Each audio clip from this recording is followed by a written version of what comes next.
Hello and welcome to the D&B Movie Club, A New Hope. Star Wars. A New Hope. The good one. A great one, Oh Dan. yeah, absolutely. A great one. Written and directed by George Lucas. Starring Mark Hamill, Harrison Ford, Carrie Fisher, Alec Guinness. There's someone I'm missing. Who's the big name? Peter Cushing. Of course, James Earl Jones. James Earl Jones. There's a lot of others, but they're not top billed. Man, I have not actually watched A New Hope since probably high school. Wow. And I have a reason for it. It's because what was it, 1997 Special edition? special edition, yeah. I believe it's 98, but yes. That's all that you can watch. I don't know of anywhere that you can actually see the original film, which on VHS, as a kid growing up, I had the original movie. My dad still has them somewhere. I am sure that it's somewhere. I just don't know where, and I don't think that I have a VHS player. So fun fact, and I'm not entirely. I think it is. I have these 2004 special editions on DVD, Okay. and it says that the original theatrical releases are on disc too. Huh. And I think that I remember watching A New Hope, and there are differences. Yeah, there are. But I didn't do that this time, and I wish I would have. But I figured you were watching from Disney Plus, so that's where Yeah. I watched it as Yeah. well. Which I will say that is one of my it knocks it down a point grade for me with all the special edition hoopla Yeah. that they've added over the years and Yep. continue to add up until I think it was 2015, up and right around when Lucas sold the rights. They were still They fucking were with still it. fucking with it. Yeah. Yeah, I remember being in high school. Star Wars was basically my childhood. Same. So watching the special edition at a friend's house, it just kind of ruined it for me. And this is this one in particular is the one that's most egregious. Yeah. Followed by Jedi, and then least of which is Empire, which honestly they've only improved Empire and not made it terrible like they did with The New Hope. I'm not saying New Hope's terrible because it's still a good movie. Oh, yeah. But There's definitely some scenes that were I Like- got my gripes with. yeah, me too. And we'll get there. Yeah. So, something I wanted to ask you this time, which I know this is very important movie to both of us. Yes. So, when were you introduced to it? Where, why, how, who, when? I'll be honest, I don't exactly remember, Same. but my dad, I know it was my dad. He Same. pulled out the VHS and was like, "Here, kid, this is Star Wars." It's one of those things that's always been in my life, and I don't remember watching it for the first time, but I know it was from my father. Yeah. I really just can't nail down, because Star Wars movies were movies that I watched on repeat. There was Star Wars, Lord of the Rings, and then back to Star Wars, and then back to Star Wars again, and one more time at the Star Wars. I don't remember this, but there's a story that my grandfather got pissed off that A Christmas Story was on TV yet again for Christmas one year. So he put on Star Wars, and then we watched Star Wars like every Christmas. Of course. I mean, it is a Christmas, it's an everything movie. It's not, but it is. It is. Yeah, this is one of those movies that I've watched so much that I've had to hinder myself to only watching once every 3 years Yeah. because I don't want to wear it out. Yeah. But then, like, right around that 3-year point, I'm like, I think it's time to I watch could some watch Star some Wars. Star Wars. Yeah. It's hankering. I need to... So I got done with episode 4, and I was like, man, I want some more Star Wars. So I put on episode 5. It was just one of those, like... I haven't seen it in so long that it just put me right into the mood of, I just gotta watch Good. them now. Did you watch all of them? All 3? Not all of them. I watched 4 and 5, though, and then went to bed, and then I really want to watch 6, so... Maybe I'll do that after this. There you go. There you go. I still got to show 5 and 6 to the wife. Yeah. So we'll do it one day because I've got the itch to watch Empire. It's the best one. So. Yeah. Yeah. So episode 4, A New Hope. Episode 4, A New Hope, I have to say it probably has the coolest intro of possibly any movie out there. Even still. Because you just roll in and you got a space battle already happening. It's already going down. It's even before that. It's the crawl. Yeah. It's the introductionary crawl of it all. And I'm trying to find it right now because I want to just like read it verbatim. The fact that you need a crawl to get into a sci-fi movie is just... It is a period of civil war. Like right there, you're just like hooked. Yeah. Like rebel spaceships striking from a hidden base have won their first victory against the evil Galactic Empire. During the battle, rebel spies managed to steal secret plans to the Emperor's ultimate weapon, the Death Star, an armored space station with enough power to destroy an entire planet. Pursued by the Emperor's sinister agents, Princess Leia races home aboard her starship, custodian of the stolen plans that can save her people and restore freedom to the galaxy.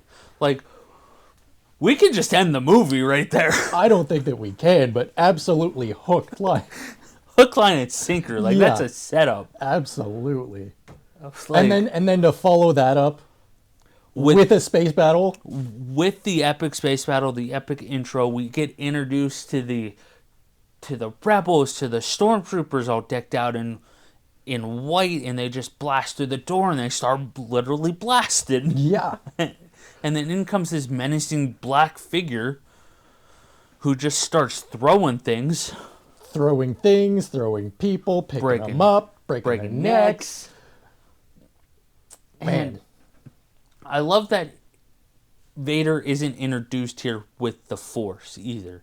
He just snaps that dude's neck. Just snap it. Just done.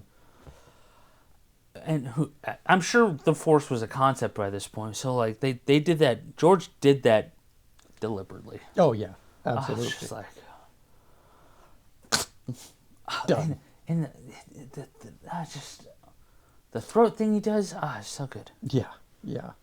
I have something to say about Vader. Might be a little bit controversial. There are some points in the movie where he just looks really fucking goofy. Oh yeah, I mean that's David Proust. Yeah, but I mean, like, him being dressed up in this big black, like, I mean, it's an intimidating suit, don't get me wrong, but it's like, the way that it is, it really reminds me of Dark Helmet in Spaceballs. I think I don't know if it's because this movie shows its age with it almost being 50. Even though I think it holds up incredibly well. Oh, yeah, absolutely. But they've somehow made the Vader costume more menacing in modern times. Yeah. More like they've refined it, and it does look a little goofy, especially in this opening sequence when he's like throwing his arms around and stuff, pointing and yelling. By episode 5, Vader is like completely different, or not completely different, but is like way more intimidating. The dialogue is very clunky in this movie. Yeah, that's a George Lucas thing. I mean, just George Lucas special. Yeah. Faster, more intense. Yes. That's what she said. Yeah, pretty much. I forgot what I was going to say. Yeah. It's very clunky. Yeah. I just think that there's a couple of shots that they should have either...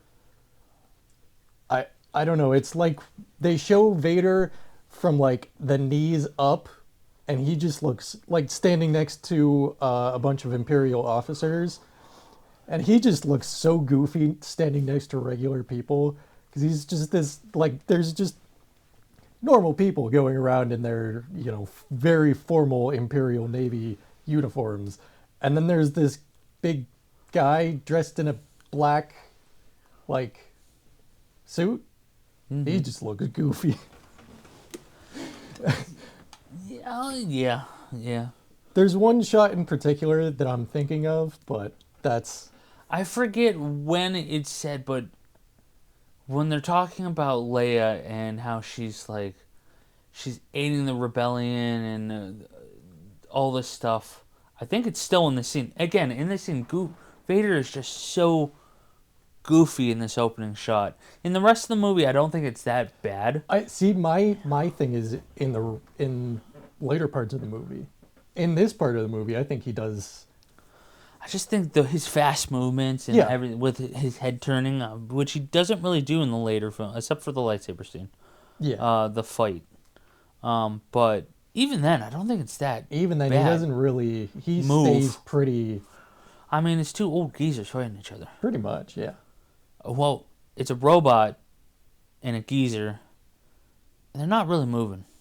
It's a geezer cyborg and a geezer. Yeah, pretty much. And a geezer. A geezer. I love that when it's this opening sequence introduced. We stay with R2. The first I can't fucking talk today. I cannot articulate my thoughts. The first two characters that are introduced to us is R2 and C-3PO, and we stay with them for I think the rest of the movie. Well, the rest of the movie, but this opening sequence, I don't think we're introduced to Luke until like 27 minutes in. Something like that. It's a good long It's a time. good chunk. It's just... I believe that... I heard somewhere that Star Wars is basically happening, and it's supposed to be R2's perspective of things happening. Well, yeah, that's how they wanted... That's before they replace him. I forget his name, but the original director of 9, that's how he wanted it to end. It was revealed that R2 was projecting everything. And now they're thinking about retconning it, but... Are they? I didn't hear that. That's what I've heard. I don't know how... All 3 or just the 1? Oh, it's got to be all 3. Gotta be, unless they're gonna go back to 7. 7 and 8 aren't terrible.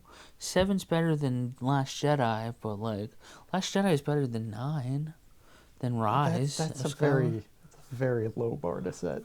Yeah, you're not wrong. This movie's vastly better. Oh, absolutely.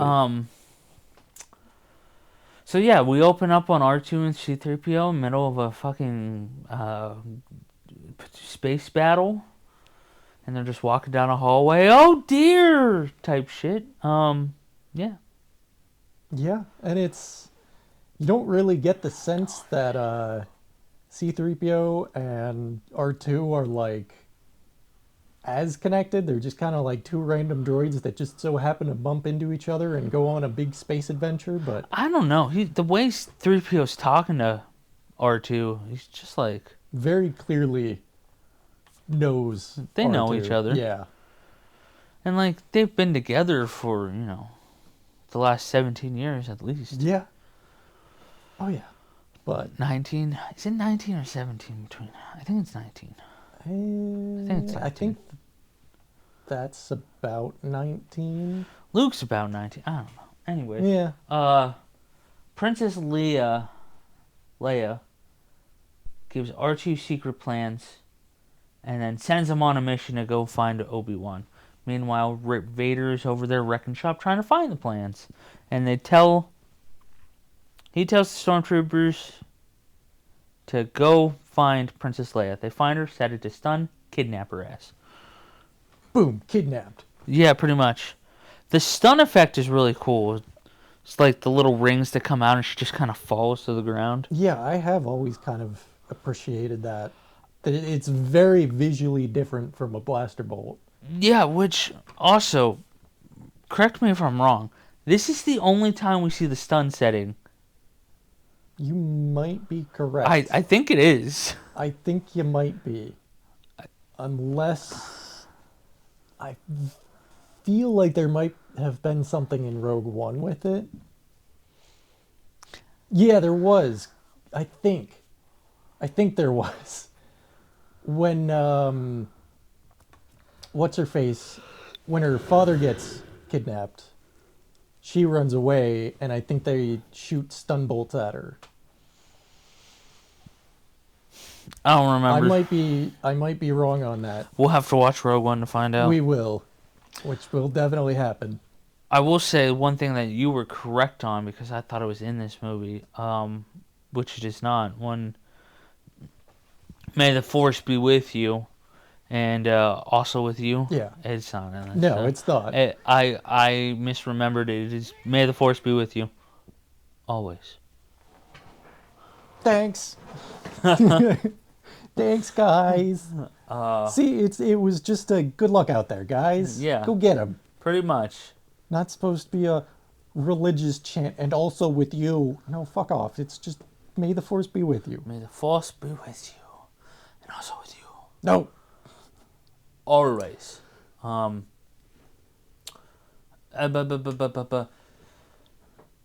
get in an escape pod. They jettison towards Tatooine.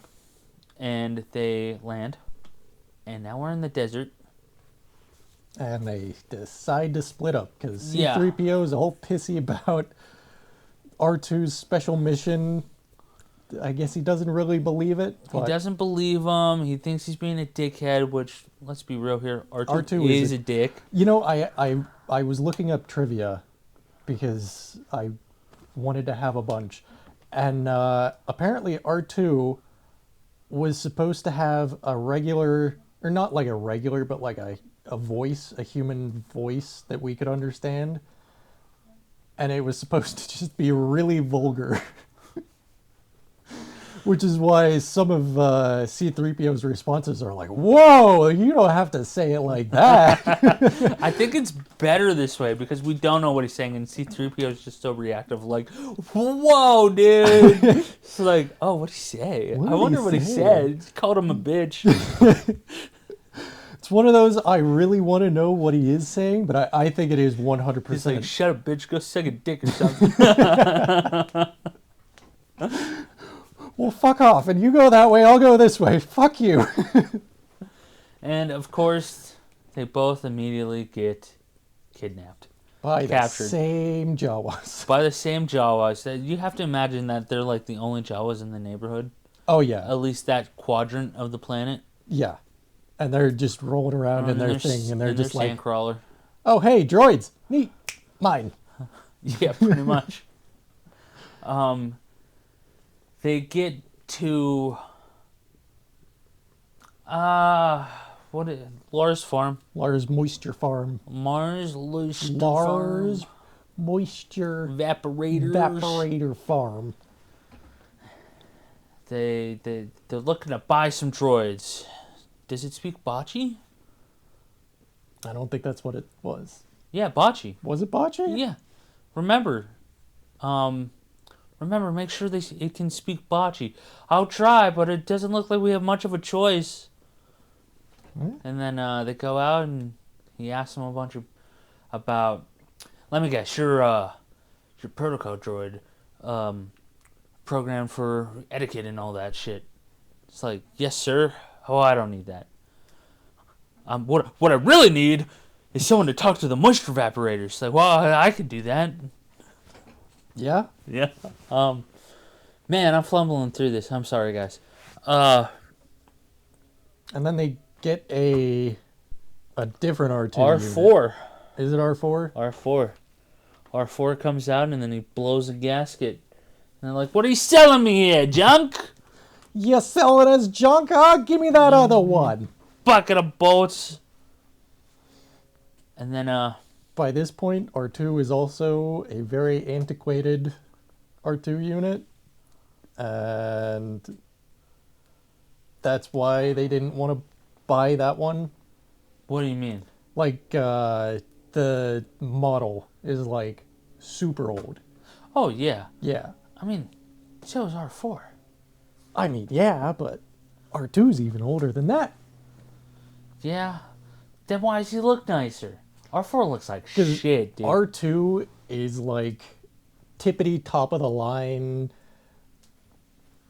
RTX 5090 series kind of thing. Yeah. And then R4 is like a RTX 5060 or something, or 5, whatever, however that works. Where'd you read that they didn't want R2 because he's an outdated model? I don't know, I just came up with it. Oh, I like that. I like that a lot. I like that a lot. It's like, man. But I mean, like, you think about how old... He's from before the war. Yeah, he's from before the war. He's from, I mean, before Phantom Menace days. Yeah. Right around Phantom Menace days. Yeah. You have to imagine he was commissioned around there. Probably sometime a little bit Before that, yeah. But he was basically like top of the line at the time. But time moves on, and you know. You gotta imagine those droids. Oh yeah. They're making new ones every year. Outdated.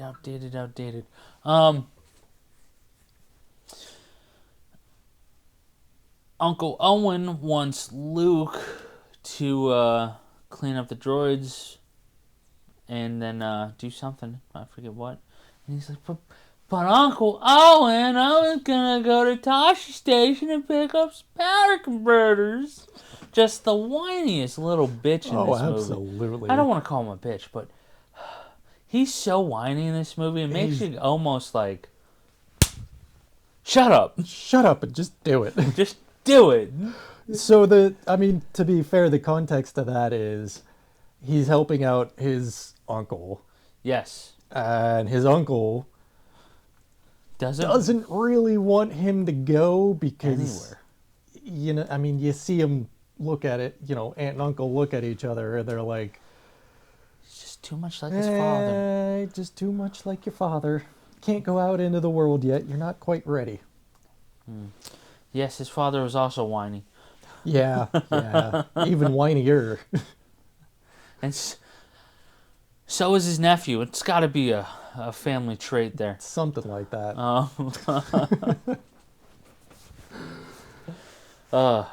The men are whiny and the women are badass. Yeah. Yeah. So then we cut to Luke cleaning the droids. Yes, and then he finds the help me, Obi-Wan Kenobi. You're my only hope. Why did I do that? Why not? I don't know. I'm choosing chaos this episode. Oh, it's staying in. Which I always love the graphics in this. The visual effects. Peak. Oh yeah. So good. The whole little hologram that pops out. So cool. Good. Yeah. So good. Someday we'll have real holograms. I doubt it. I doubt it too, but I want it. Oh, yeah, I want it too. Just like, whoop!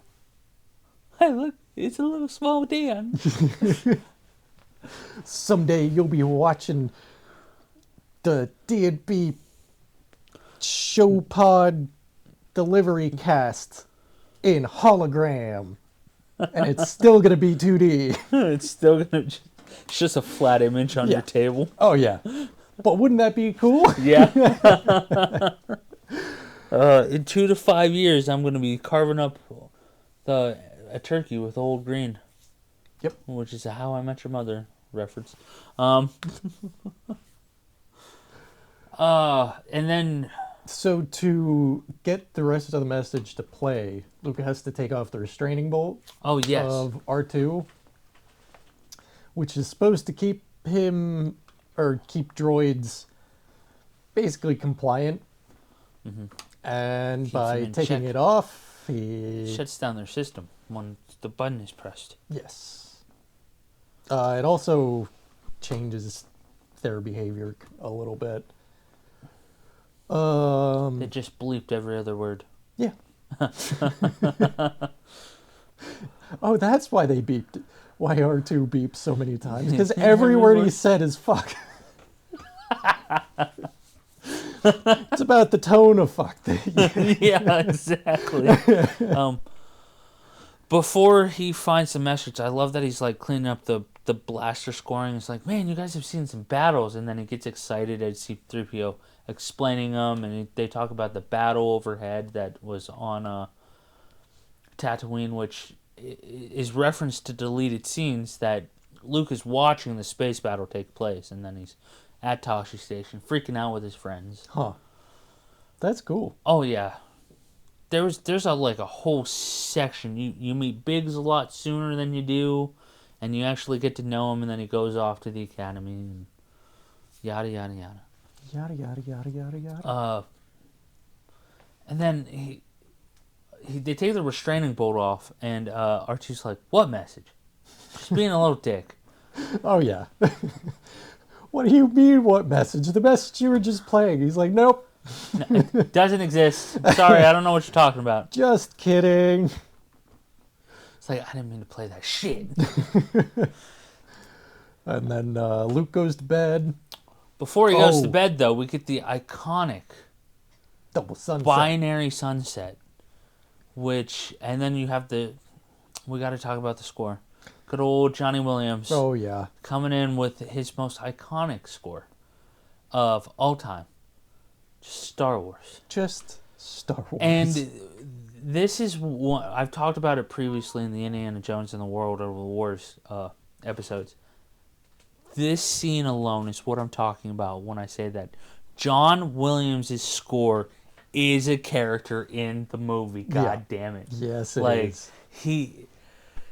Luke just watching the sunset as the twin suns of Tatooine go down, and it swells up, and you just feel the emotion of he wants off the planet, but he knows he has to stay to help his uncle. And he senses that there's a bigger destiny out there for him, and it's just, he wants to escape so bad in his heart, and you get that from a trumpet swell. Yeah. So fucking good. It really is. Oh, man. The score is absolutely, without a doubt, a character. The best part of this movie. Yeah. I don't think this movie works as well as it does without that score. It really doesn't. I think the movie, not to say that it's bad, but it's definitely going to be missing something. And with the score, takes it to a 10. Chef's kiss, dude. I think this is when we jump to the Empire landing in the desert, and they're combing it, but without the giant combs. I think so, yeah. And my favorite, it's literally my favorite thing ever, is when the one stormtrooper pops up with the fucking little thing, and he's like, "Look, sir, droids!" Look, sir, droid! It's like, where were you? Well, he was down there. And then we get little sprinkles of CGI bullshit in the background of the I don't even know what they're called, the giant lizard things. I forget, but Like, it's trash, and just ignore it. They don't exist. It's hard to ignore. I know that it is. And it becomes harder to ignore, especially in Mos Eisley, when they first enter Mos Eisley. Yeah. It's so terrible. It really is. Especially when you have that cool-ass, is it a crate dragon skeleton that C-3PO walks by earlier in the movie? I think so. Like, that's a real prop that they just drug out there and put there for the hell of it. Yep. Instead, you just, go back in and you CGI in some bullshit and call it good. Yeah. Yes. Not to mention, why the fuck are the the stormtroopers riding some big ass lizard thing. Yeah, they can't fucking walk. They got tons of other equipment. Fuck off. They got fucking walkers. They got speeder bikes. They got fucking bullshits. I know those motherfuckers got jetpacks. Oh, they got jetpacks. And you gave them a fucking giant lizard. Come on. I guess it's the desert, but also, come on. A speeder. They've got so many fucking speeders. Ugh. Yeah. Beginning of the CGI bullshit. But R2 runs off. Runs off to find his old master, Obi-Wan Kenobi. Huh, I wonder if he's talking about old Ben. Old Ben? Huh. Interesting. I do believe we missed the scene where it's dinner time and he's talking to Aunt Beru and Uncle Owen and he asks him about Obi-Wan and he's like, oh yeah, he died just before the war or just before the war, a little before the war, a little after. I forget what I think it was after the war or something. Because we kind of go, yeah, after the Clone Wars. And then right around the time your father, he knew my father? That's enough of it. We're not talking about it. And then he has to go to the academy, and Uncle Owen shuts him down, and that's when we get the line from Aunt Beru. He's just got too much of his father in him. Yep. Binary Sunset wakes up. R2 is... R2. Or it was before that he realized. It was when he did the binary sunset, then goes back in and realizes R2 is gone. And he's like, oh yeah, we gotta search for him in the morning. Yeah, because... Sand people? Sand people. Yeah. Which... Is it not just a little racist they call them sand people? Because they're called Tusken Raiders. Yeah, but and they're just like sand peoples. You might as well be saying the N-word. I mean, I don't think that the Tusken Raiders really give a shit that much, so... We don't know what they're saying. They could be like, hey, that's mean. You don't know. Maybe that's crying. No, I don't think that it is when they're coming after you. They're coming after you because you hurt their feelings. You're not wrong, but that gets into a whole different series, and we're not gonna get into the Book of Boba Fett.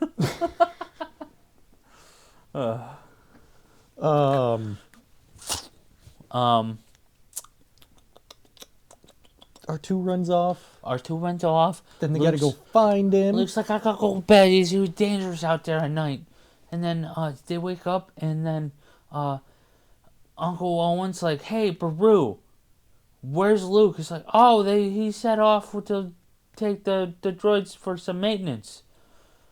To get the memory wiped. Oh yeah. Yeah.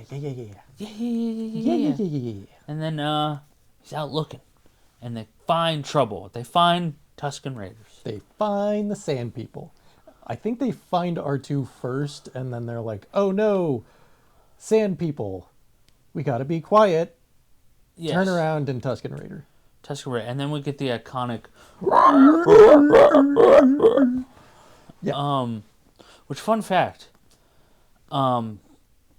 This wasn't actually shot. It was just this, and then the scene cuts of him. What are the gaffy sticks? He raises the gaffy stick up once, and then that was it. But in the movie, it's rocked back and forth.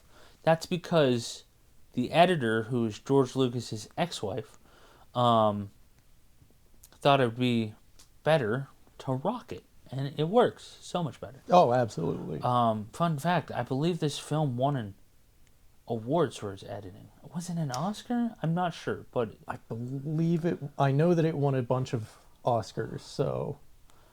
I think you're right. I think it got an Oscar for editing. One of my tidbits of trivia that I knew before looking it up was she was not an editor at all. No. She was just somebody. Well, I mean George Lucas's wife, but he was like he wanted her to do it so that it would give it a different feeling. Someone who didn't know how to edit a movie, editing a movie is gonna feel different, and it does. It feels great. Definitely man. does feel different. And she edited the original trilogy, and you feel it in the prequels. Yeah, It's like something's it's missing. something's different. Yeah, for sure. Yeah. It's because they got a divorce. Oof. Yeah. Obi-Wan shows up. And can I just say, before we continue with this, I love how much this feels like, I don't want to say a samurai movie, and I don't want to say a Western, but like this portion of the movie feels not like a space movie, Yeah. while also being a space movie. I mean, this part of the movie is kind of not meant to be a space movie. It's the start of the hero's journey, and I get Yeah. that, but it feels different from the rest of the movie, and I love that feeling. Oh yeah, because it's just it's a space sci-fi movie, but we're in the middle of a desert, kind of using technology, but also kind of not really. Still set on a farm. Old technology, like, and this is said about the whole movie. I love how space felt in the 70s. It's so good. Yeah. Like Alien, 2001: A Space Odyssey. I think that was the 60s, but still, just the space 70s is so Oh, fantastic. fantastic. Yeah. And I believe that they had to change. This is another tidbit. I'll save it for when we get there. Are you talking about the yell? The what? Nope, never mind. Oh, okay. Um, But Obi-Wan shows up. Obi-Wan shows up with the scream, Yeah. and this drives me fucking nuts. They changed the scream from the original from when we were kids to now. Now it's like a whoop or whatever he does. Like it very much sounds like someone making a noise now, as before in the old one it sounded like a monster or like a big creature coming. Oh yeah. And it drives me nuts. Yeah.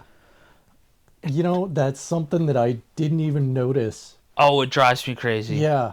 Especially because me and my wife watched this about 5 months ago. She watched it for the first time. And I pulled off my 2004 special edition and popped it in because that was the one I essentially grew up watching all the time. It's the version of the one I wanted her to watch. So watching that, I watched it on Disney Plus this time, and I heard that and I was like, I can't believe they changed that. Like, that's so why that little thing? It's a great question. I don't know. It drives me nuts. Yeah, I will never understand some of this stuff that they did and changed and put in and took out and yeah. Luke gets knocked out by the Sand People. C-3PO gets his arm knocked off, and then Obi-Wan scares him off. They come to, and Luke is like, oh, he's a little droid. He says he belonged to an Obi-Wan Kenobi. And then, you get the scene from Obi-Wan. It's like, Obi-Wan Kenobi. That's Obi-Wan. I haven't heard in a long time. Well, I was hoping... who is he? Is he a relative of yours? Do you know him? Do I know him? Of course I know him. I am him. He's me. Oh, is he dead? Oh, he's not dead. He's me. No, what does he say? Yeah, he's not dead. Well, not yet. That one, yeah. Not yet. Oh boy. Alec Guinness didn't want to do this movie. He didn't get it. And then George Lucas was like, it's basically Gandalf. And he's like, all right, I'll do it. Okay, I'll do it. Yeah. Uh, so they're talking about how a bunch of shit I forget. With how many times I've seen this movie, you'd think I'd be able to recite this, but I can't. Um, They start talking about Luke's dad, and Obi-Wan goes, "Oh yeah, by the way, speaking of your dad." well, they start talking while they're in the canyon, and then Obi-Wan's like, "We can't do this here. It's too dangerous. Oh, Come yeah. back to my house." And that's when we get that scene of, your father wanted you to have this. This Youngling Just Slayer casually, 3000. yeah, hands him the Youngling Slayer. Doesn't tell him how to hold it or anything. Just, here you go. Go play with it. Don't poke your eye out, kid. Immediately points it at his eye. Yeah. Immediately. And then Obi-Wan starts talking about the Force. It surrounds us. It penetrates us. It binds the galaxy together. It's Which not made up of midichlorians. I love how in this moment I choose to believe that Obi-Wan's like, fuck that science mumbo jumbo. Let's lean into magic. Fuck that bullshit. Minawatians. Exactly. It binds the galaxy together. It penetrates us. Yeah, it penetrates us. Oh yeah. Penetrate you, Luke. What?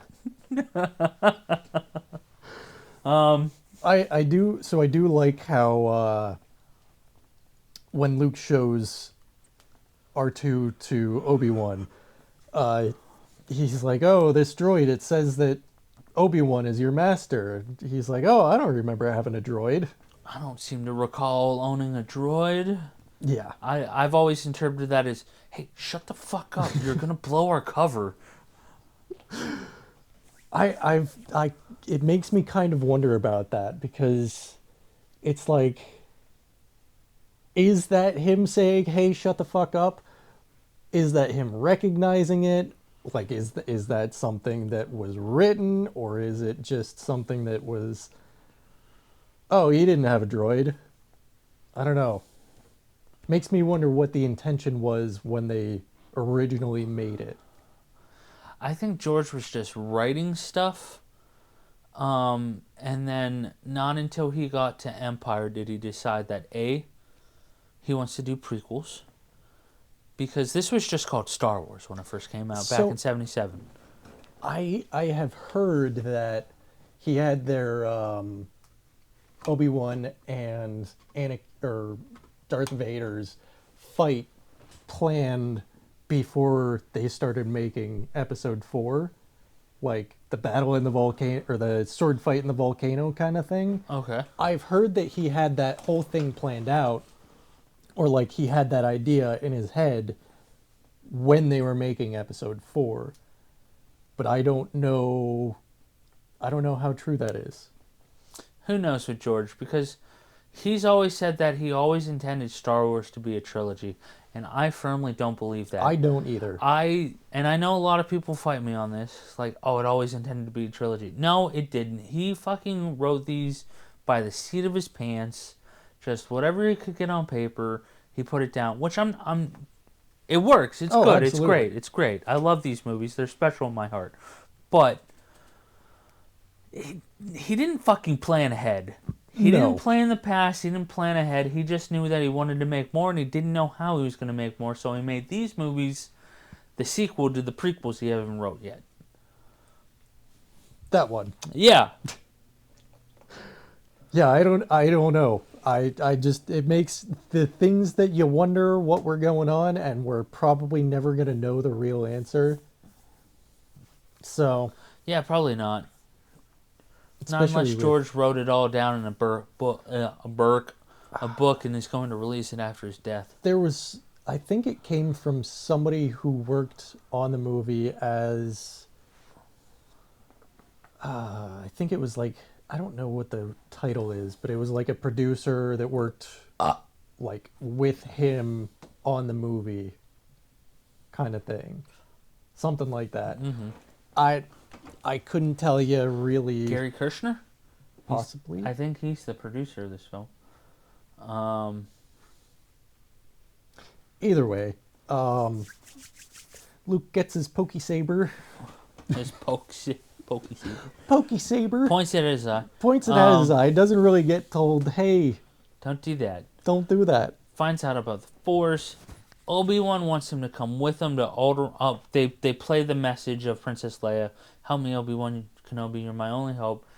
Within these droids contain secret plans of the ultimate weapon, the Death Star, and needs to get these to my father. I trust you in our darkest hour. Blah blah blah blah.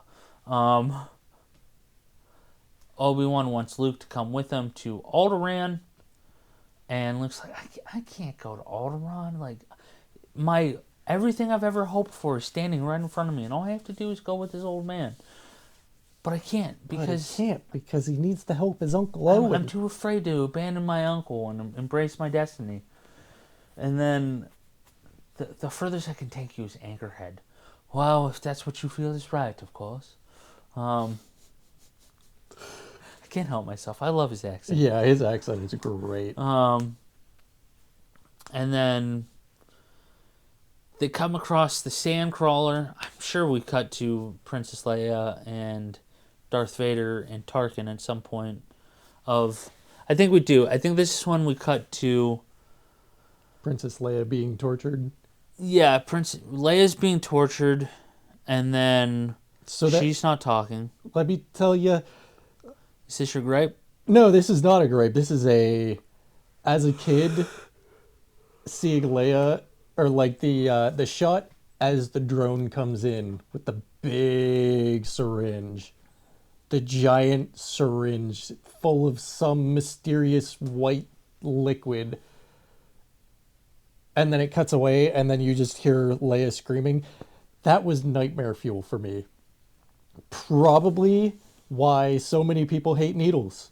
Oh yeah, for sure. Because growing up watching that was probably a big part of why I didn't like needles. For sure. I will say, Leia's hot. Not in this movie. Not until I think the next one. Why? Because she's 17 in this movie? Oh yeah, for sure. But 8-year-old me thought she was attractive, so current me's going to. I don't care. Fair enough. She was all of ours first crushes. Come on. Probably, yeah. Yeah, for sure. Like, she was. Oh yeah, she was heavily underage in this movie because her and Harrison Ford, who was 31 at the time, were doing blow and fucking on set. Sounds about right. The 70s. Hey. And then I don't know if we do it, but I'm gonna lump it here. They cut to the what are the officers talking aboard the Death Star, and they're talking about how they dissolved the Imperial Senate, and they're basically like, I don't want to say a dick measuring contest, but they're basically like stroking each other's cocks, talking about how powerful the Death Star is. Yeah, it's a big part of that, and it's the one guy who's saying like, oh well, we'll never like actually get away with this kind of thing because the Senate's gonna have something to say about it. And then they're like, oh no, the Emperor dissolved the Senate. And then he's like, well yeah, but what about this? And they're just like, no, don't worry about that. Yeah, the one guy's like, he says something, and then the other one is like, as long as we have this space station, no one can stand in our way. And then that's when Vader gets in and starts choking him. And this, earlier I said the throat thing. This is what I meant by the throat thing. What he does with his throat, where he's like gasping for air, always freaked me out because it like goes in and then out violently. Yeah. I was like, how did he do that? The Force. The dark side of the Force. It's awesome. And then Tarkin, Grand Admiral Tarkin, just like, that's enough. Isn't it Grand Moff Tarkin? Yes, it is Grand Moff Tarkin. Okay. Because there's a difference between admirals and moths. Yes. Moths are like, they kind of own regions of space, and as the Grand Moff, he's like kind of the owner of everything, is my understanding. I mean, he's got enough where he can fucking tug on Vader's leash and down, boy. Pretty and much. Listens. Which is a lot. This is the only time someone tells Vader to down, and he listens. In the other two movies, Vader does whatever the fuck he wants. Yeah.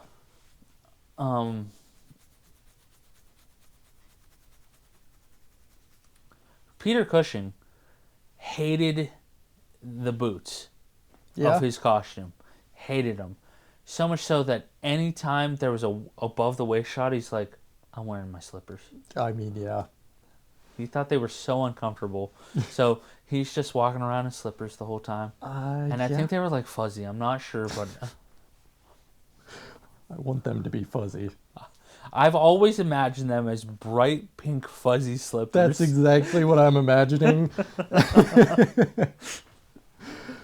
Oh, that would be great. Right? Like, just... Now you listen here, Princess Leia. Pink. Pink fuzzy slippers. Pink bunny slippers, you know? Like, he's got the ears on him. Oh, God, yeah. But it's the 70s. They haven't done pink bunny slippers yet. Who cares? I don't know. I don't know if that's a thing or not, but... Sandcrawler. They find the Sandcrawler, and it's all burned up, torn out. Everybody's dead. All the Jawas. All the Jawas. Toasted. I kind of like how Luke's just kind of like, oh shit, this probably isn't good. I better go check on my aunt and uncle. It's like the slow realization that, like, oh, they were probably looking for the droids and yada yada yada.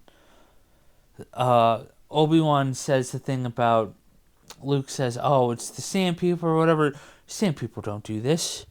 These blaster marks are too accurate for Sand People. Only Imperial stormtroopers are this precise. Yeah.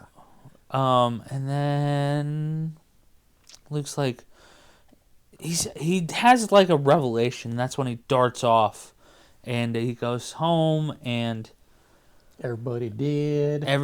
Not just dead, incinerated. Yes. Which is fucking just... Brew and Owen's skeleton is just burnt crisp with melted flesh on it.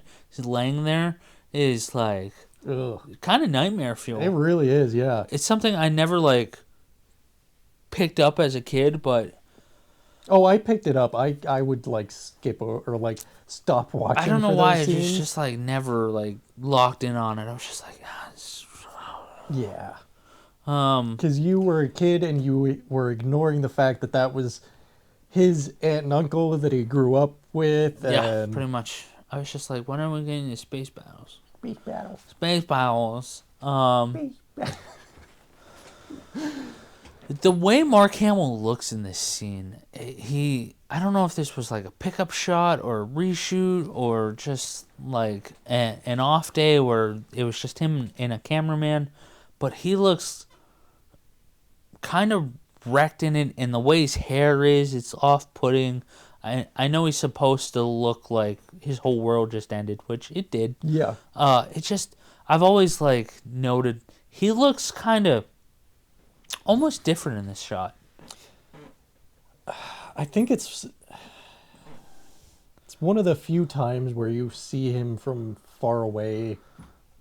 I guess looking at something else, and like he's very distraught. Yeah, he is. Like, just devastated. I mean, his home's burned down, his aunt and uncle are dead. It's kind of, sort of his fault. Oh, it is his fault. Yeah. But also, if he was there, he'd also be dead, so you know. Yeah, and even if he gave them the droids, they would still be dead, and he would be dead, and yeah. There's no winning on that one. Just kind of fucking sucks. He comes back to the Sandcrawler, defeated. Yeah. He's like, I want to come with you to Alderaan and learn the Force. Well, yeah, kid, what else do you have? Come on. Come on, you ain't got shit. You ain't got shit back there. Oh, your little skyhopper tour is burned. Come on. Come on. Um. Come on. Also, I've never noted this until this rewatch. C-3PO just burning the Jawas' bodies. Yes. It's just like, so it's a little fucked up, you know. It's just like, hey, catch these things on fire. I mean, I know, how else are you gonna dispose yeah. of them? But like, just the fact that it's almost like slave labor. I mean, that's how droids were treated. I get it, but like, I don't know. It was just like weird. Weird. It just struck me this time.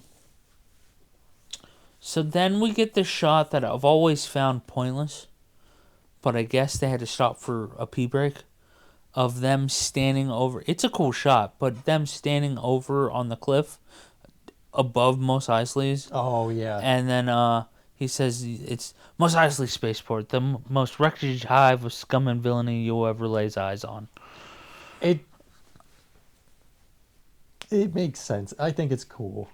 Because you got to introduce it as you can visually see it as a place. And I don't know if this is... I'm guessing that this is in the new... Special editions. But you can see ships taking off and landing. And I think that one's pretty cool. Yeah, because it's them standing on the cliff, and then it cuts to them entering Mos Eisley's. And then you get the ships taking off, and this is the scene I hate. Oh, God, yeah. The ships taking off, and then you see the speeder come in, and it just hangs on this shot for so fucking long as CGI bullshit makes its way across the screen, and you got that big fucking thing hulking in front of it. It's just like, now I can't see the characters, and...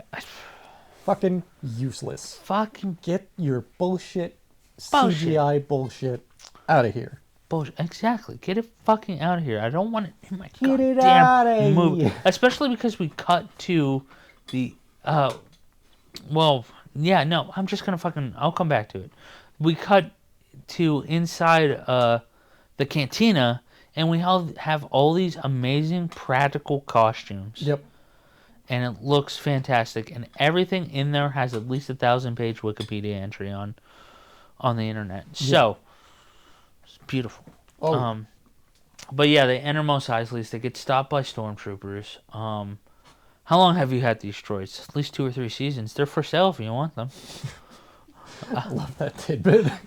Just like, yeah, you want them? Yeah, we're trying to sell them. What if he had said, like, yeah, actually, how much you want for them? It's like, but then we get introduced to the Jedi mind trick. I need to see your identification. You don't need to see his identification. I don't need to see his identification. I've always liked that as just like, yeah, fuck off. I've always wondered, like, what do the other stormtroopers think in that moment? Because they're not succumbing. They're not locked with him. They're not succumbing to the Jedi mind trick. So, like, it's always been kind of something they just ignore.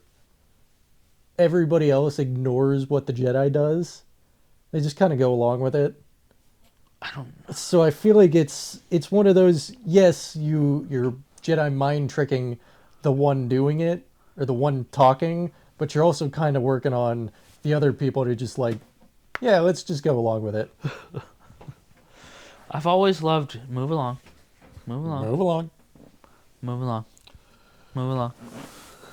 I've said move along so many times in my life, it's not even funny. Yeah. And everyone's like, what the fuck are you talking about? I was like, clearly you've never seen Star Wars. You gotta watch it more often. Clearly. We go into Mos Eisley's, and we get introduced to the fantastic music stylings of the Jizz Whalers. That's what they're called. Yes. Great cantina song. Great. I love this sequence of the Mos Eisley Cantina. It's a crowded bar, scum and villainy everywhere. Everyone in here looks like a wretched, foul individual. Yep. And then we see Obi-Wan talking to a dude who's like introduces him to another dude, which is Chewbacca, and then he's chatting up Chewie, and then I forget these characters' names. I used to know them, but Luke gets into a scuffle, A little kerfuffle. a little Just happening bouts, didn't even fucking do anything. a Just little standing snafu. there. He bumped him. That's all he did. I don't even know that he did that. Just like, hey, can I get one of those? And then the other dude's like, he doesn't like you. Oh, I'm sorry about that. I don't like you. What do you want me to do about it? I'm a wanted man. I have the death sentence on 12 systems. It's like, okay, well, it's And then fucking great, Obi-Wan buddy. gets involved and chops off dude's arm and then kills the other dude. And Does he kill the other dude? I'm pretty sure he kills the I other don't dude. think that he does. I think Maybe he just just chops someone- off the arm, and then the other dude's just like, oh, holy shit, you just cut my friend's arm off. The vagina faces arm? Yeah. Right? Yeah, okay. And I think that guy dies Does he? because he got his arm cut off. Because this was before lightsabers would cauterize the wounds. Yeah. That thing. I'm pretty sure he died, but Or blaster bolts. Yeah. We only see like blood dripping in Star Wars one other time. And it's episode 7. interesting. Kylo's bleeding. And he's Yeah. like, that's why he's beating himself to try to get it to cauterize faster. Huh. Yeah, right? Interesting. Even though, he has a lightsaber. He could just but, he's a bitch. Yeah, pretty much. So then Obi-Wan takes Luke over to, no. We get introduced. No, we go talk to Han We go Solo. talk to Han. I thought the Greedo scene happened first, but it happens Yeah, after. it happens after. We talk to Han and Chewie, and basically they're trying to make transport to the Alderaan system, and Han's like, I need 10,000 up front, and then Obi-Wan's like, we'll give you 2 now and 15 later. And he's like, 15?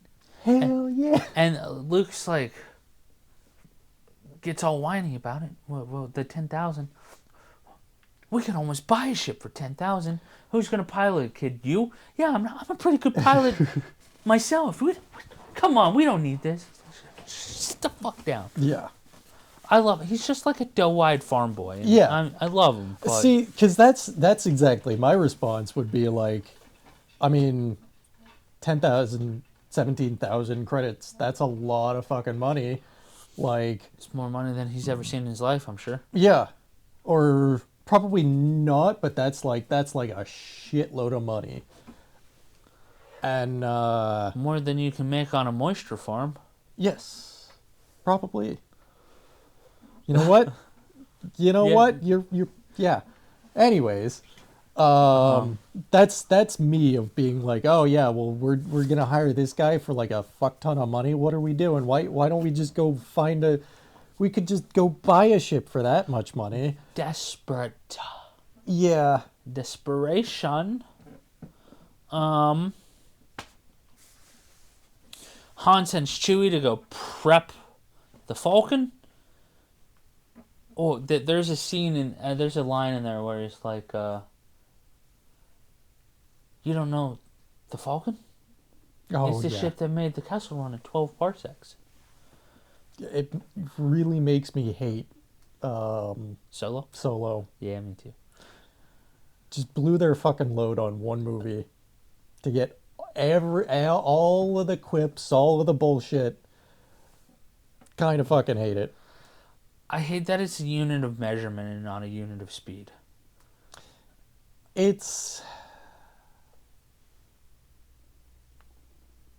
It makes sense, especially in the Star Wars universe, where hyperlanes are not always safe.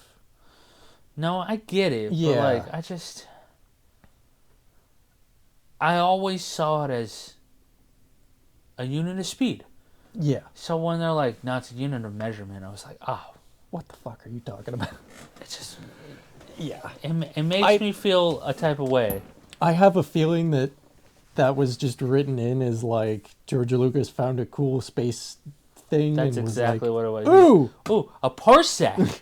Oh. parsec. Ooh, fancy." Well, even parsec, it sounds like a unit of like time, like Yeah. a second, a minute, an hour. Like a parsec sounds like faster than a second. So Yeah, you know. whatever, nerds. Yeah. Um, Han talks up the Millennium sorry, Falcon. You're continue. okay. Han talks up the Millennium Falcon, and then Chewie goes to prep the ship. Then they talk to Greedo, or Han talks to Greedo. McClunky. McClunky? Yeah, he's Is that his last name? that. No, Greedo says McClunky before Han shoots him, Oh, which is an add-in. Fun fact. huh. McClunky's not in the original. Oh, well, that's why I had no clue what the fuck you're talking about.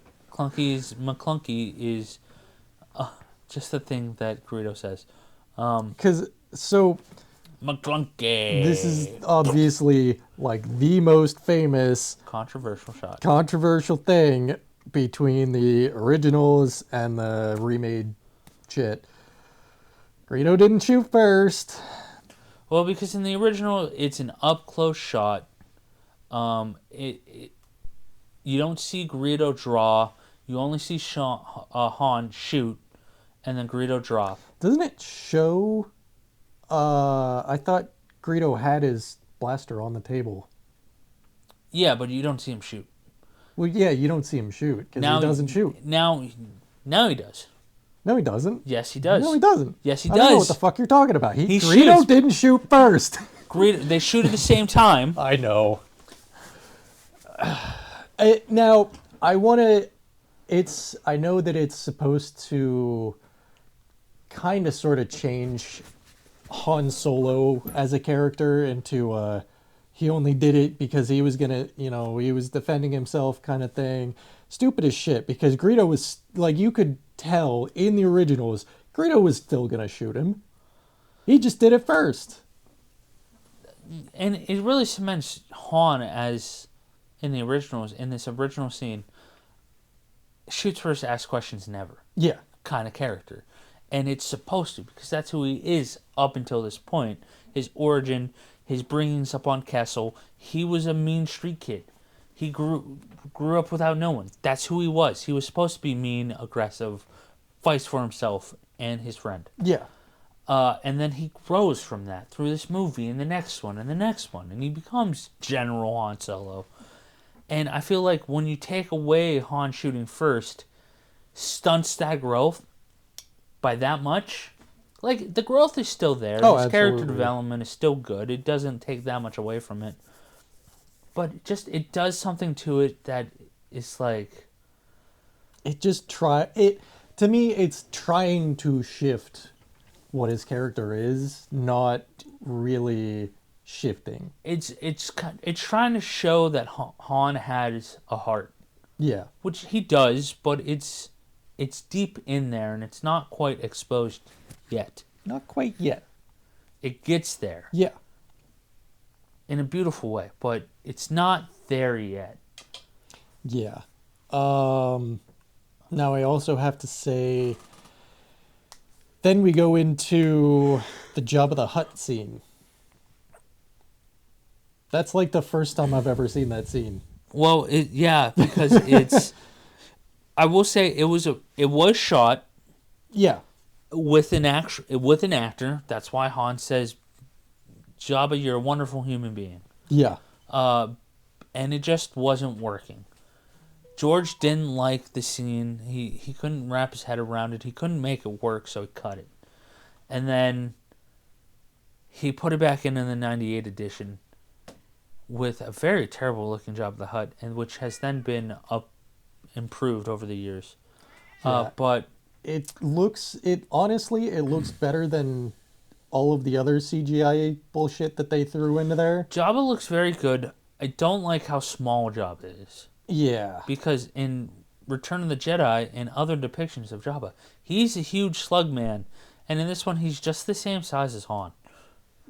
Yeah. And I don't love the reveal that it's almost diminishes the reveal of Jabba at the beginning of not Empire, Returns, because like he's just like this guy Han is running from. He's like this feared gangster. Like, oh no, who's this Jabba guy? Like he sounds deadly, and then you finally meet Jabba, and It's this big slug monster. and it's a moment. Yeah. It's this truly reveal moment, and it's cool and it's epic. And when you see Jabba now in this movie and he's like this fucking big, it just kind takes of away from something. Yeah.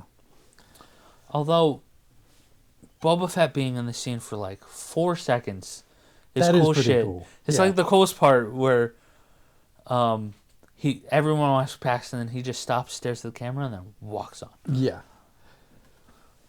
That is pretty cool, but yeah, I have seen that scene like twice now, so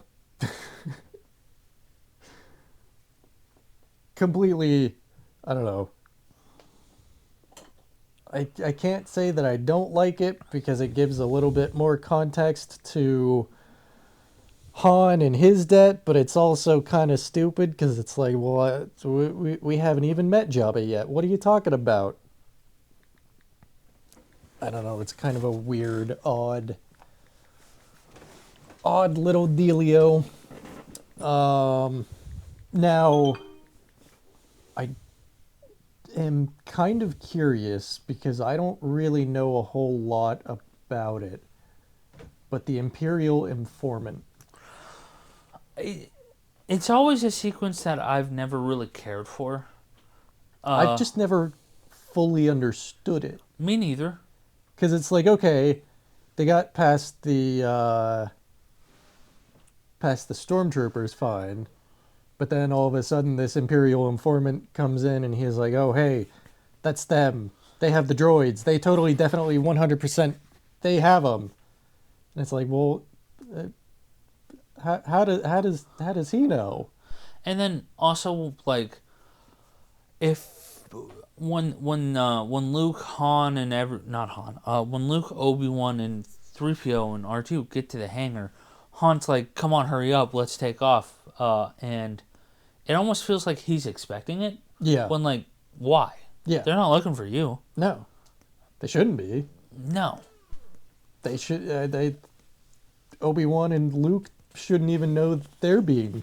Yeah, I've So always it's felt like- it weird, but I guess we just needed that sense of urgency to get off the planet.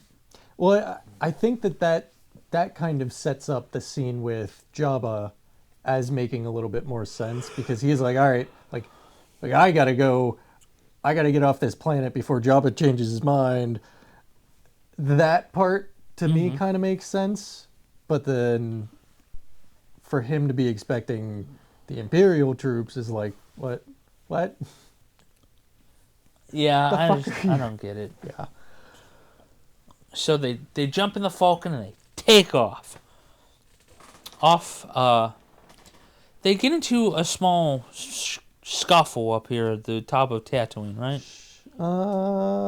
Yes. They get into The Star Destroyers start trying to blockade them. yeah, and then Han's preparing for jump to hyperspeed, and Luke's whining the whole time. Yep. And Whiny little bitch. yeah, yeah. And then they jump to hyperspeed, whatever light speed. Yeah. Do we cut, We cut to Leia? Leia to Tarkin. to Tarkin and Vader. Vader and Death Star. Yeah, because Vader's like, the truth serum didn't work, and she's a lot stronger than we anticipated. And then Tarkin's like, oh, I know how to make her talk. And they bring her, and he's like, you either tell me the location of the rebel base, or I blow your planet up. And she says, well, shit. And she says Dantooine, which For the longest time, I thought it was Tatooine. I was like, but they're on Tatooine. Like, why would you give? Doesn't make Then sense. then I watched with subtitles. Yeah. And I realized, oh, it's Dantooine. Dantooine. Yeah. Oh, okay. It's Dantooine. Yeah, I was always like, why make it sound like another planet? You know that. I don't have an argument for it, but Yeah, it's just fucking. George anyways. Lucas, goddamn it, maybe because they were like over Tatooine, and she was like, "Oh, we're over Tatooine." But Dantooine is a real planet. Dantooine. And it was just like Tatooine on the mind. We're over Tatooine. Don't want to say Tatooine. Something sounds like Tatooine. Oh, Dantooine. Hey, that's a place. I don't know. Ugh. Yeah, they do that, and then they're at Alderaan, and he's just like, "Oh, hey, You may fire 120. yeah." She's like, what? Wait a second, but I told you where it was. He's like, "Yeah." Tatooine is We still far gotta- too remote to make an example out of it. Yeah. And then they blow up Alderaan. Yep. Didn't Which- even get to see Alderaan. Nope. We don't get to see Alderaan until, like, the Obi-Wan show. Yeah. I think. Well, it was. No, I guess it's the end of episode 3.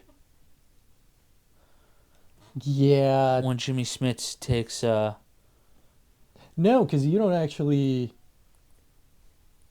Yeah, there's a shot of him showing his wife, Baby Leia. Oh, I guess there is. Yeah. Yeah. Huh. Yeah. I always felt like Naboo should have been Alderaan in the, but it wasn't. Yeah, I do too. They never really I feel like Alderaan should have been a more prevalent role, but hey, you know. in the prequel trilogy. Yeah. I kind of agree with you, but they also just kind of ditched Naboo Yeah. too. Yeah. Like they keep going back to the same fucking desert place, but you can't Hey, show us man. the cool planets. Tatooine might be in 5 of the 6 original movies, but you know. Yeah. And in 9? I know it is in 9. Yep. Sure is. I think it's just in 9. Yeah. Okay. Either way, Tatooine. Dantooine. They blow up Alderaan. They blow. Oh yeah, and then we cut to Now, I remember the them blowing up Alderaan as a much cooler scene in the originals. I don't know if it was. What are you talking about? It's really cool. It just kind of goes. And Yeah. That's it. Yeah. I don't know. I just feel like I remember it being more. What's cool for me is the sound of the Death Star. The sound design in this movie. Oh god, alone yeah. Is Brad Bird did a fantastic job of just making the sounds. And him, I watched an interview with him, like him struggling to figure it out, and then like coming up with all these, like the lightsaber is just him using a broken microphone in front of an old tube TV. Yeah, exactly. And the blaster bolts is him taking, I forget what. I think it's like a screwdriver or something, and bouncing it off an electric fence. Huh. And it makes the blaster bolt noise. That's kind of cool. Uh-huh. Things you learn. There's Yeah. a lot of really cool and interesting sound design for Star Wars. It's, dude, you could do a whole thing on sound design in Star Wars, and I would watch every second of it. Yeah. Because it's so cool. It really is. Noises in space. A fun little tidbit is the blasters are blank firing guns. Okay. So whenever they're shooting blasters, I think they kind of switch between like fake firing and actually shooting blanks. Because I know on the bridge scene in the Death Star, you can see the blanks that Luke's shooting, and they're just going everywhere. Oh, really? I never noticed that. Yeah, but I think they just didn't know what they were gonna sound like. If they were gonna sound like guns, or if they were gonna like what were.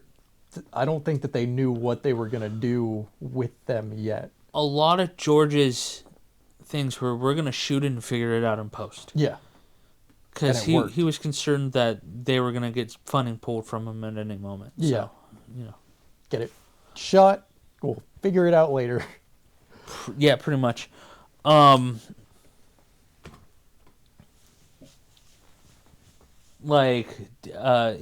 David Prowse was actually acted all of Darth Vader's roles, and then he decided to put in James Earl Jones in his plays for Vader, and they were going to do the same thing with 3PO, but I think his name's Anthony Daniels, something like that. Did such a good job as 3PO that they kept him. Just little things like that. Yeah, just trying little to figure out the tiddly movie. bits. And that's it. The movie's over. No, No. I'm kidding. So they blow up Alderaan, And they go To the towards Dantooine. I believe the Death Star goes towards Dantooine, yes, I think you're or right. something like that. It leaves. Or they send a Oh party, no, a because scouting party. it's still there because we have to get our heroes. Yeah, on they board. send a scouting party Yeah, to go look into Dantooine, and it turns out that there is a rebel base there, but it's remote. it was abandoned. Long ago. Yeah, And we cut to a training scene of Luke practicing with the saber and the remote blaster, and Han comes in and he's like, "Yeah, we just made the jump to hyperspeed," and Obi-Wan's like, it's like, "Oh, what's wrong?" It's like 1,000 souls, billions of souls reached out and screamed for help and were suddenly silenced. yeah. And everyone's just like, oh well. Oh, weird space wizard shit. Weird, dude. Mm-hmm. And then Obi-Wan's talking about using the Force, and that's when we get that cool-ass line from Han of ancient hokey religions and ancient weapons are no match for a good blaster kid. Yeah. And then that's when Obi-Wan grabs the helmet with the blast shield down. he also says something, or is it a more elegant weapon line? I forget when that is. That was at the... Was it back at the cabin? Yeah, it was back at his cave. House, cave, hut thing? Yeah. I couldn't remember. A more elegant weapon for a more civilized age. Yeah. And yeah, he puts on with the black. I can't see anything with the blast shield down. Search your feelings, Luke. And then he deflects all 3 bullets, and it's like, you know what? I could feel something. I call it luck. Nobody asked you, Han. And that's when also Chewie and R2 are playing Hollow Chest, and R2's gonna win, and Chewie gets mad, and Han's like, "Hey, you should let the Wookiee win." And well, no one gets mad at me when I win from 3PO, and yeah, because droids aren't known to rip arms out of their sockets. And 3PO's like, new strategy, let the Wookiee win. And then they start coming out of hyperspace, and they enter an asteroid field. And Han's like, it's not on our map. What is this? And they realize that it's Alderaan. Like, whoa. No Star Destroyer is big enough to do this. It must have been a fleet of them or whatever. I think he said even a fleet of Star Destroyers couldn't destroy a planet like that. Yes, he does say that. Yeah. And then Luke's like, well, let's go to that moon. And they get closer. And Obi-Wan's like, that's no moon. I got a bad feeling about this. That's a space station. I think you ought to turn around. You know what? I think you're right. And they try to turn around, and it doesn't work. They're sucked in by the tractor beam. Yep. And they're forced to land in a hangar. And I'm happy that they didn't do a visual effect for the tractor beam. Yeah. Because that would have been really fucking lame. It's just they're caught in a tractor beam. Yep. And it's bringing them in. Yep. And I love it. Perfect. Just leave it there. Yeah, that's all you need. Yep. Right there. Leave it. Hanging in the loop. Oh, yeah. Hanging in the wind. So they entered the hangar. They send down a searching scouting party. No life forms on board. And then they take something up, which is presumably the thing they leave on board that I'm blanking on what it's called. The bug thingy, the tracker. And Han has smuggling compartments on the Falcon. And I love when they all pop up. Yeah, I do too.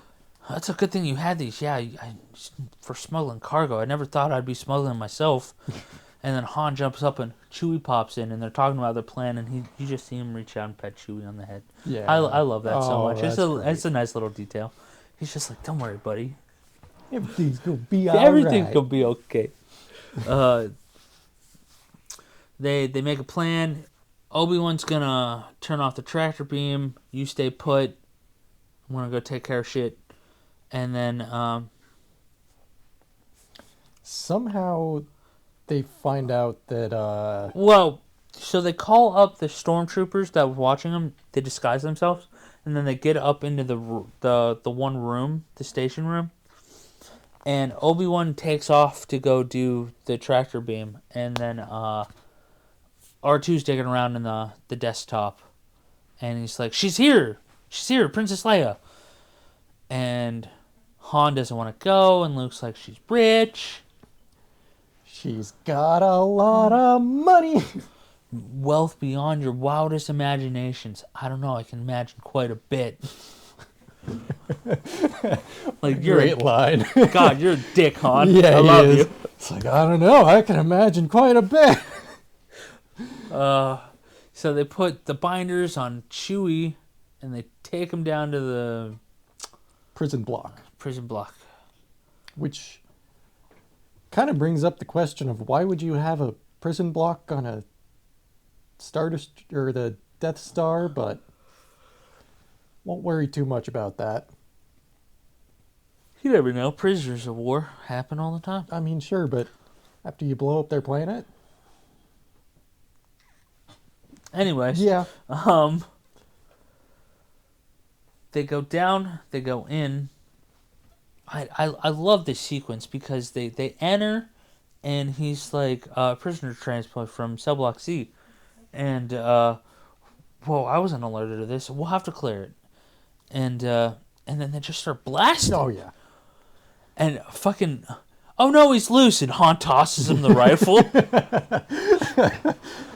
Oh no, he's loose. Here you go, Chewie. And then they start blasting everyone. Yeah. Everywhere. And they lock down the area. And They shoot all the cameras. yes, they shoot all the cameras. And then he gets a message, and he's like, what's going on there? Oh, everything's good here. We're all good here. Just a small blaster malfunction. We're great. How are you? It's like, what? No, we just had a big alarm go off. He's like, who are you? What's your identification code? We're sending someone down. Negative. We have a small reactor leak. Please don't come down. We need to lock down the area. And then he says something, and so Han's like, boring conversation anyway, and shoots the intercom. Luke, gonna have company! What a great sequence. I love Han. Yeah. He's such an airhead. He is. Great, he tries his best. All he knows how to tried. do is talk with his gun. Yeah. And it works for the most part. Yeah. I do like how Luke goes into Leia's cell and is just like looking like a weird, confused stormtrooper. And she's like, well, you're a little short for a stormtrooper, aren't you? Huh? Oh, the outfit. Oh, I'm Luke yeah. Skywalker. I'm here to rescue you. I'm with Ben Kenobi. Ben Kenobi? I like how she's just like, who the fuck are you? I love how she's like, who the fuck are you? But I also love when he says, I'm here with Ben Kenobi. She knows him as Obi-Wan Kenobi. Yeah. So, like, she's like, Ben Kenobi? It's like, how do you know who Ben Kenobi is? Like, shut up. You guys break your own continuity all the time. Yeah, pretty much. Although it is revealed later, eventually, that she does know Ben. Yeah. She knows him as Ben. Yeah. So much so that she named her son after him. Yeah. Yeah. So then they get into the firefight in the hallway, and Leia's like, some rescue here? You guys don't even know how to get out of here. And then, I'm like, yeah. I we love have how no assertive fucking clue. she is, and she takes charge of her own rescue mission. Yeah. And she shoots the garbage chute into this garbage chute, Flyboy. Does she shoot the garbage chute? Yeah, she does. She takes Luke's blaster, shoots it, and then jumps in. And then Han's trying to get Chewie down there, and just like, get in there, you fuzzy oaf. I don't care what you smell. And then in goes Chewie, and then in goes Luke, and then in goes Han. does a friggin' dive into it. Woohoo! And then we go to the trash compactor, the garbage masher, whatever it's called. Garbage smasher. With the fucking slimy little tentacle thing. Well, Yeah. first Han shoots the door and everyone gets mad at him. Don't you think I already tried that? It doesn't work. What makes me laugh so much about that is that Luke definitely did that first, and they had that happen, and then Han does it again. I love how they get mad at him for it, too, because, like, of course that's Han's first instinct is try to shoot his way out. Yeah. Because it was your first instinct. Yeah. But now you're it mad at didn't him work. because he tried the same thing you did. It didn't work the first time, and then it didn't work the second time. But he didn't know. It's just so funny that, like, We get this slimy garbage monster that sucks Luke down, and Mark Hamill held his breath for so long, he pops a blood vessel in his face. really? Yeah. Huh. I didn't actually know that. And then the monster lets him go because, fun fact, they're going to mash some garbage. Yeah. And then they're trying to get a hold of 3PO, and at this point, a stormtrooper had come up. They searched the Falcon. I don't remember. Anyways, they come up into the room, and 3PO and R2 hide in the closet, and they're like, they're going to the prison bay. They locked us in here. Whoa! And the stormtroopers are just like, oh, okay. I mean, droids really blend in this situation. They just have to act dumb. They do, but like in that situation, those are Imperial droids. They're just random ass droids. Yeah, but they have protocol droids and astromechs, so That is true. Yeah. you see multiples on the Death Star, and everyone's favorite gonk droid, Fucking useless. and the little mouse droids. Yeah, little mouse droids.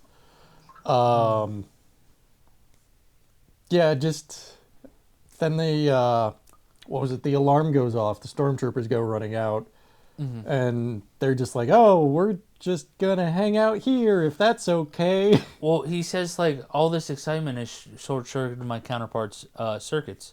Can I take them down to maintenance? He's like, yeah, sure. Oh yeah, that one. And then they go into the hangar and they plug into the thing, and then C-3PO's like, "Oh yeah, I forgot that I turned off the intercom." intercom. And he's shouting, and he's like, 3PO, turn off all trash compactors in the detention area, which I fucking love. It's been an earworm in me for like most of my youth. Sometimes I scream it for no reason. Turn off all trash compactors in the detention level. 3PO, turn off all trash compactors in the detention level. That hurt my throat. Sorry. Sorry, guys. That's okay. I'm gonna have to go through this one. Yeah, I'm sorry, Dan. No, I did it too. So.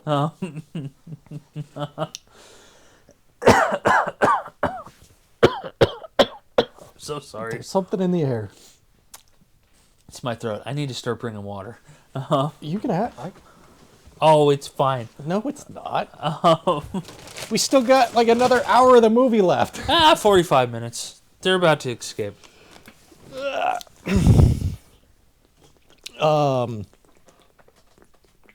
Yeah, they shut off all the trash compactors in the detention center or detention block level. That one. All trash compactors in the detention level. I just love how high his voice goes. High and whiny. Then they unlocked the door. They just kind of like meandered their way back somehow. Yeah, pretty much. They don't know anything about this fucking place, and they just figure out how to get back up. Yes, to the hangar. Presumably, Archie told them how to get down. Maybe they just took the same path up, but no, they'd be in a different... No, because they went down. They went down. Yeah. Just don't worry about it. They just found an elevator and started hitting buttons. Exactly. Sophie? Yeah. Oh, okay. I think. I hope. She's hunting. I forgot what I was going to say. Somehow, they just kind of meandered their way through the halls. Oh, I love that they keep the utility belts on. Oh, yeah. Well, they kept the... And the blasters. Yeah. I mean, the blasters make sense. Oh, yeah, because they did take off the rest of the suits. They take off the uniforms. Somehow they ended up split up, and Luke and Leia ended up on the bridge. Well, yeah, because there's a kerfuffle going on or whatever, and Han decides that he's going to take care of himself by causing a distraction so Luke and Leia can escape. And they get onto the bridge, and Luke locks the door by blasting it, and Leia's like, put out the bridge controls. I'm pretty sure I just blasted it. So then he starts taking out the world's longest fucking grappling hook, just out of this small little pouch, and then gets it up, and that's, they kiss. They don't kiss, but a small little peck for luck. Yeah. And then they jump across the bridge. Because stormtroopers start like coming in from other bridges and start blasting away. Yeah. They're starting to get under the door. At this point, Han runs into a giant room of stormtroopers, and he starts backtracking.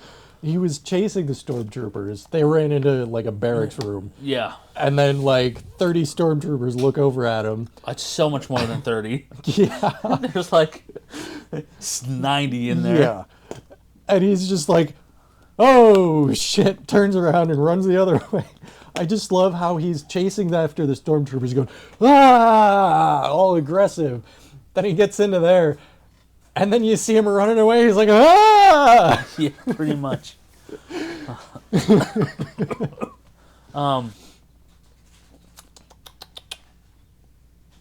Obi-Wan gets confronted by Vader. Yes. Everybody manages to make it all back to the hangar. Yep. All safe and sound. Obi-Wan and Vader are having their lightsaber fight, and we get the awesome... When I last met you, I was but the learner. But now I am the master now. Only a master of evil, doth. And then they fight. Everyone starts getting pulled to them. Because oh, what's going on? Hey, and that's when the droids make their way to the Falcon.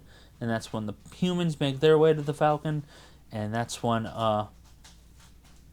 they notice, Han, Luke, and Leia notice Vader and Obi-Wan fighting. And Luke stops and stares. Obi-Wan sees him, smiles. It's like, you strike me down, I will only become more powerful. And then we get the strike, the disappear, the wail from Luke of, no! And then just starts shooting. He starts blasting. I love when Vader goes over and just feels the cape. Yeah. It's like, where'd he go? It's like, what the fuck? That doesn't happen.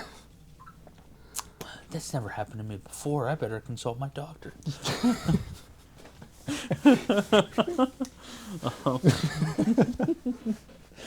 So they jump on the Falcon and they take off.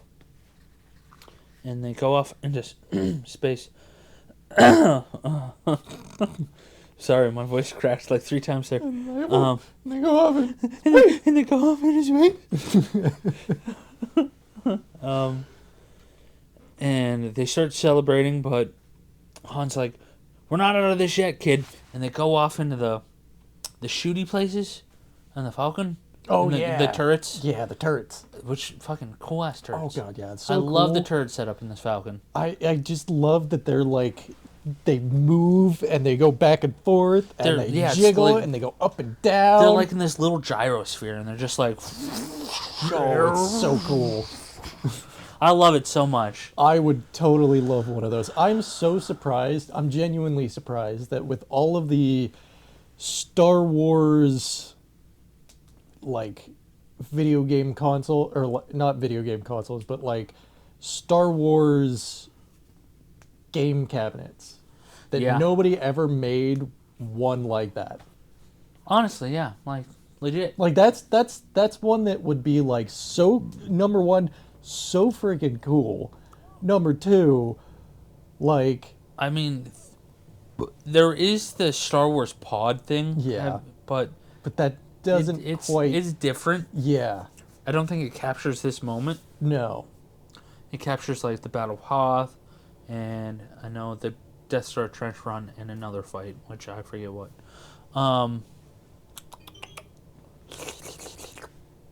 Yes. I don't know why I do that.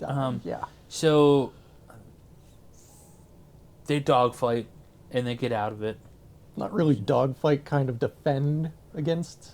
It's super awesome, whatever It it is, is. yeah. Yeah, I guess the dogfighting comes later Yeah. during the trench run. Yeah. Yeah. So they take off towards not Alderaan. Yavin. Yavin 4. Yes. Now, here's something that doesn't make sense to me. They get out of the Death Star and immediately go to Yavin 4, and there's a line about whether or not they would be followed back to Yavin 4. They say that, and then even Leia was like, "That was too easy. They let us escape. We're being Yeah. tracked." And then we- she's like, hey, let's go to the rebel base that they were looking for in the first place. Yeah. Well, you have to imagine that the Death Star plans are that important that they need to get there to decode them immediately. They are that important, but it's also one of those, like, I think she says that, like, we have to get these to the general, and now. fair enough. I don't know. It just felt like there was like, hey, we could just stop, switch ships somewhere, and then go to Yavin. And we don't have to worry about the impending Death Star doom right now. Sure we do. Eh, I don't know. It just kind of bothered me. They get to Yavin, and I love the shot of the guy with the little speeder tracker of just, like, tracking the Falcon and Yeah. going down. I was like, it seems like a pointless shot, but I love it. I've always loved that shot. It's a good establishing Just shot. a guy in a tower. Yeah. A little gun thing just going like, yep, that's them. Have you ever seen the Family Guy parody of this? I have, and I don't remember I this love part. this scene because he does it, and then he's just like, pew, pew, pew. It's like, yeah, we would all do that. Oh, 100%. Yeah. So they get into the hangar. Han gets his reward. Which is a big crate of money. Just we're talking like little Crates and crates and credits. They have the briefing on the Death Star plans and what the weakness is, and the 2 centimeter little exhaust 2 port. meter. 2 meter exhaust port. How do we hit that? Even with the targeting computer, we're never going to clear that. It's no bigger than a womp rat that I used to score with my 16 hopper, skyhopper back home. There you go.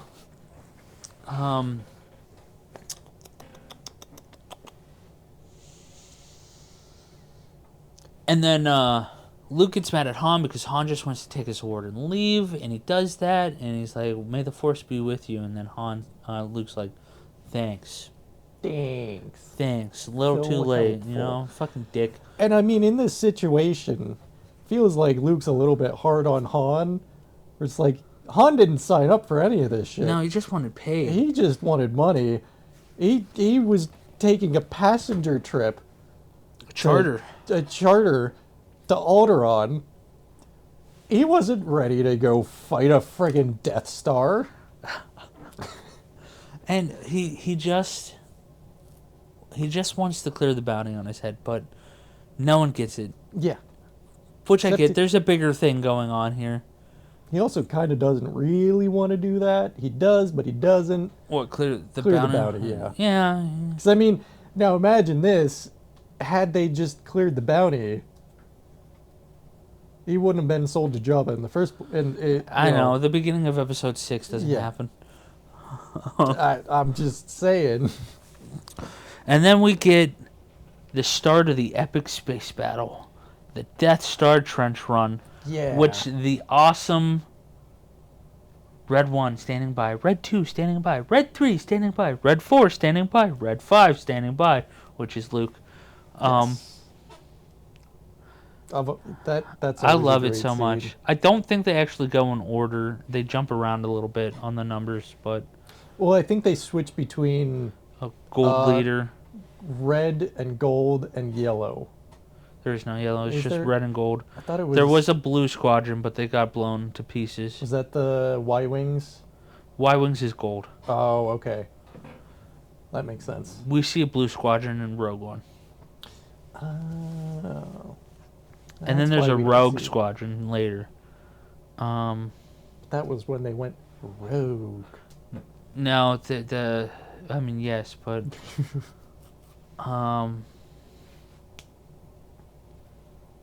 Rogue Squadron is Luke's squad on the battle path, Ah. Okay. named after Rogue One. Yeah, of course. Yeah. Definitely. Retroactively. Yes. Now, when they're talking about the Death Star plans, they do bring up, I believe that they bring up a lot of Bothan spies have died to get these plans. I don't think so. I don't thought think that's so. here. I think that's in 6. Is it? Yeah. You might be right. The Death Star 2 plans. Yeah. Okay. You probably Or the right. shield generator plans. You know what? You're probably right. I think I am right. Yeah. No offense. Oh no. None taken. So this is where we get the dogfighting. This epic dogfight of just the trench run and them running down the trench with the stormtrooper, the TIE fighters behind them will always be my favorite thing about this movie. Yeah. When this scene came on last night, I was just like, shh, don't talk to me. Glued. Shh, don't talk to me. Now,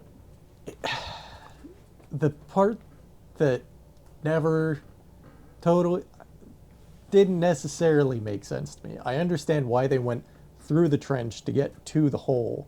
I never understood why they went through the trench so far to get to the hole.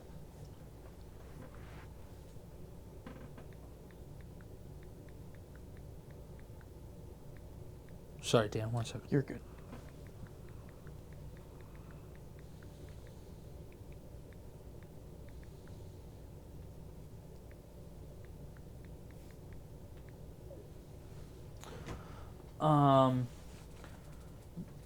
I mean, just where it is. I mean, cinematic, absolutely. Cinematic as fuck, dude. But couldn't they just drop in like I also don't understand why there's a trench on the Death Star. it's where the two halves are glued together? Yeah, but we didn't need that. No, but it's where they're glued together. Yeah, but we just didn't need that design. But it's glued together. We just didn't need that design though. Yeah, they did because they had to glue it together. You got two halves of the circle. No. You glue them together. You can make it flush. No. Yeah. No, but then where does all the stuff go? No. The glue. Where do you put it?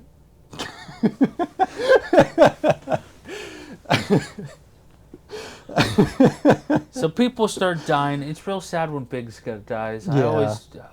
But we also get introduced to Wedge Antilles. You know, the goat. here's the worst thing is I've always laughed when Porkins died. I get sad when Porkins dies. I get sad when Porkins died now, but it was always like, oh no, Porkins. Anyways. I hate that the big guy is called Porkins. As a big man myself, I would kill someone if someone called me Porkins. I didn't. Porkins, shut the fuck up. But that's his name. No, I feel like someone was just like, Porkins, and like everyone just kept calling him Porkins. You eat your beans and mash there, Porkins? Like, shut up, Jerry. Oh, he got his bacon. Hey, Porkins. But I kind of forgot that was like, I knew that he had a name and that his name was Porkins, but I forgot that they actually called him Porkins in the movie. It was such a 70s thing. Yeah. Just like, oh no, Porkins. You could never get away with calling a big man Porkins today. No. I don't think so. No, I don't think so. Um, I don't think that you can get away with calling anyone's Porkins. Ever. Ever. I love that Vader enters the fight. Yeah. He's just like, Well, "Don't worry, he had to survive. I'll take care of it myself." He's the big bad guy. He's got to live. So him getting into his ship means that he lives when the Star Destroyer goes, or the... Yeah, no, it makes sense plot-wise, but I just always love that Vader's like, I'll just take care of it myself. I'll just get out there and fuck him up anyways. And I love the time clock of they're waiting for the planet to move out of the way to Yavin 1 to blow up Yavin 4. Yeah. And I love the cockiness of Tarkin in this scene. It's like, sir, we need to evacuate the space station. Now, in our moment of triumph? And then he blows up. In his defense, he's like, oh yeah, what are they going to do? They're a bunch of little dinky starfighters. Not just that, but at that point, they're down to like 3 starfighters. Yeah. And then... And he's like, what? Why the fuck would we leave? And honestly, they would have annihilated... Vader would have killed them all if Han didn't show up. Yeah. And then Luke lands the torpedo blast on the exhaust port, and they get out of there. They blow up the Death Star, and Yahoo! Great shot, kid. 1 in a million. Now let's get back home and do something. They're all celebrating in the hangar. They're cheering. They're yay. They're sad about R2 getting destroyed, but he'll be rebuilt. But then they're like, oh, don't worry, we'll get him fixed up. And they do. And then we have the award ceremony, which I've always wanted Luke's jacket in this. Oh, yeah. I wish it wasn't yellow. Yeah. But, like, I've always wanted Luke's jacket. Any other color, and it would be friggin' awesome. Make it blue, it'd be great. Yes. Red, even. Yeah. I hate that Han changed his shirt. I hate it. Because the tight collar on Harrison Ford, don't take away that chest there, bro. Like, the chest is half... The chest is it. The chest is it, dude. Like, that's why his shirt is half open as Indiana Jones all the time. Yeah. Don't take away the chest. It's the chest. Dude. Harrison Ford is the face. It's the chest. Dude. Oh, yeah. It's the chest. Yeah. But we get the award ceremony. They forget about Chewie. And then we get the iconic and end credits. Do they forget about Chewie? He doesn't get an award. Oh, yeah. He does not get a medal. He doesn't get a medal because he's just kind of sitting there, and they put it on Han, and then it goes to the wide scene, and then they just, credits. Yep, credits. I mean, where are they going to pin the medal on Chewie, though? It goes around the neck. Well, yeah, also, but you're not going to sit there and try and get that thing around Chewie's neck. You could have tied it around the ammo belt. Yeah, could have. Could have, should have, would have. They just forgot about Chewie. Yeah, they did. Yeah. The dog doesn't need one. I would demand my dog gets an award. Oh, absolutely. A medal. Especially if your dog can rip somebody's arms off. Yeah. Or fucking shoot a bowcaster. Oh, absolutely. Which badass weapon, by the Yeah. way. Not as cool as Han's DL-44, but I don't know. Imagine if you had a bowcaster and a DL-44. I'd take the DL-44. Now you're cooking. Just give me a lightsaber. So yeah, that's Star Wars. That's a Star Wars. Any overall thoughts there? Love the movie. Love this movie. So I'll I always love this movie. I haven't seen it in such a long time. And when I got done watching it, I was just like, wow, what an amazing movie. I can't believe that I haven't watched this in so long. I need more Star Wars. So I went and watched more Star Wars. I mean, that's all you can do. Yeah. Man. Now I need to go watch Rogue One and Episode 6. We should do Rogue One on this podcast. We should, yeah. Because it's a good movie. It is a very good movie. And basically, Rogue One is just the entirety of this crawl, of the first crawl. Yeah. And we don't need it, but it's such a good movie. Oh, it's fantastic. It's Vietnam in Amazing. space. Yeah. So yeah, Let us know. it's a movie club. What's your favorite Star Wars movie? What's your favorite New Hope moment? Ooh, I got a good one. Who is the most useless character in this Star Wars movie? It's Greedo, right? Yeah, it's Greedo. It's Greedo. It's Greedo. He just gets shot. So yeah, stay tuned for our next episode of the D&B show thingy that we do, and our next movie club, which it's Dan's turn. Yeah. You probably don't have any idea what you're gonna do yet, so Do not. may the force be with you. I'm not saying it.